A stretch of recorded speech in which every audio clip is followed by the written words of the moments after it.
Joy Unshaken, how I rejoiced through the storm. I was in my room playing music on my phone and singing along to God when the music suddenly stopped. I picked up my phone and saw it was my aunt calling. I answered and said, "Good evening, Ma." We talked for a while, and then she suddenly called my name and said, "Blessing, Cynthia is getting married next month." She was referring to her daughter, my cousin, and I was so happy. Then she focused on me and said, "Blessing, when are you going to bring a man home?" In my mind, I said, "Not again." She continued, "You'll be 36 this year. Time is not on your side. What is happening to you?" I replied calmly, "Thank you for your concern, Ma. The Lord will make it happen very soon." She went on to advise me to look for a responsible and wealthy man, get pregnant for him, just like her daughter who was about to get married had done. I respectfully rejected the advice, backing my response with Bible verses. She hissed and said, "Be quick with whatever decision you want to take because time is not on your side."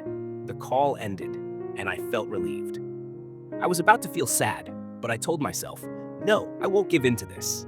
I knelt down and prayed that God should help me to continue trusting in Him because it was not easy. I resumed the worship music, and as I listened, I cried. It uplifted my soul. I spoke to God, asking Him to continue helping me, and He did. Even now, I'm always rejoicing. I never let my situation define me. Though I was facing many challenges in my business and pressure from family members, I stayed with God. The next day, as I was dressing up to go for a church program, I couldn't wait to get there. When I finally arrived, the church was divided into 3 sections for the program: singles, about to marry, and the married. Unknowingly, I sat in the section meant for those about to wed. Then I heard my name shouted from the front. "Sister Blessing, this place is not for singles. Yours is over there." I was sitting on the second to last row, yet everyone turned to look at me. Honestly, I felt bad. I stood up and quietly moved to the section where I was supposed to sit. The program hadn't started yet, so I plugged in my earpiece and started singing unto the Lord. I meditated on Psalm 16:11. Suddenly, I felt this deep joy, reminded that He who promised will surely fulfill it. I held on to Jeremiah 29:11, knowing that the thoughts He has for me are of good, not of evil, to give me a future and a hope. The program ended, and I learned a lot. I went to thank the minister God used for us that day, and he prayed for me. After the service, I boarded a bus home. I sat beside one of the newcomers in church that day. When it was time to pay the tea fare, she couldn't find her purse. She searched everywhere, but couldn't locate it. I helped her call someone from the church to check the spot she sat during the program. Fortunately, the purse was found, with all her ATM cards and cash intact, and I also paid for her tea fare. She was so happy. The person who found the purse lived in her area and was able to deliver it to her that same day, because I followed up. She later called to thank me. I saved her contact as Rachel. The day of the wedding finally came. I was the only one not wearing the asoebi, the chosen wedding outfit. My aunt had brought the asoebi, the chosen wedding outfit, which cost 250,000 naira. I couldn't afford it, so I didn't buy it. She tried to force it on me, suggesting I pay in installments, but I refused. My business wasn't moving like before, so I started gathering school students to tutor, and God has been helping me, even though I'm not yet where I want to be. At the wedding, I was among my family when they began throwing indirect words at me. I acted like I didn't know they were referring to me. I greeted one of my cousins, and she asked, "Why didn't you buy the asoebi, the chosen wedding outfit?" Then my aunt came from behind and said, "Thank you for buying the asoebi, the chosen wedding outfit. You're not like some people who can't afford good things." Everyone around laughed, but I didn't let it break me. I whispered to God, "You can see them. Please give me a testimony that will silence my mockers." I'm an orphan. My parents died while coming for my convocation. I nearly committed suicide because of how close we were. I've been through a lot. Even in relationships, people I trusted betrayed me. Like one of my friends during courtship with a man I thought loved me. Unbeknownst to me, he was also dating my friend. One day, he told me he was traveling to arrange some things. I believed him. Later, as I scrolled through Facebook, I saw a post, someone congratulating him and my friend on their wedding day. I broke down in pain and ran to God, asking for help, and He helped me. I stayed with God. I stayed joyful, even when my situation didn't look joyful. As a believer, joy isn't momentary or circumstantial. It's our identity, our way of life. The next day, I received a call.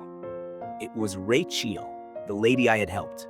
We talked, and she mentioned that her family wanted to see me. I agreed and scheduled a convenient time. The day came. I visited her home. They were extremely wealthy. The mansion, the cars. They even had an escalator inside the house. I was in awe. I met her parents, and they thanked me for what I did. Then we heard a knock. It was their son. We exchanged greetings.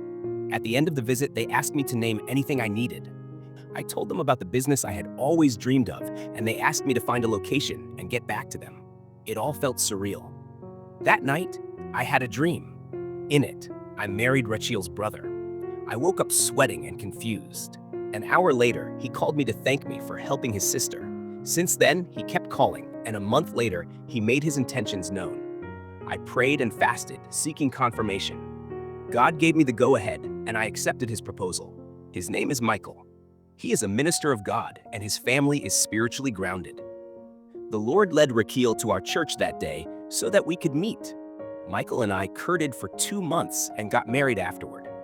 His parents kept their word about supporting my business. They sponsored everything I needed. Years later, my husband was invited to minister at a singles program, and he accepted. I went with him. You won't believe who I saw. The lady who once shouted at me in church to leave the about to wed section. We got talking. She apologized and shared her story, how the man she thought was her husband had already married 4 other women and had lied to her. Since then, she had been trusting God. She asked me, "Do you also come to the singles program?" I replied, "Yes, I came with my husband." She said, "Your husband?" Just then, Michael came and said, "Sweetheart, it's about time to go home."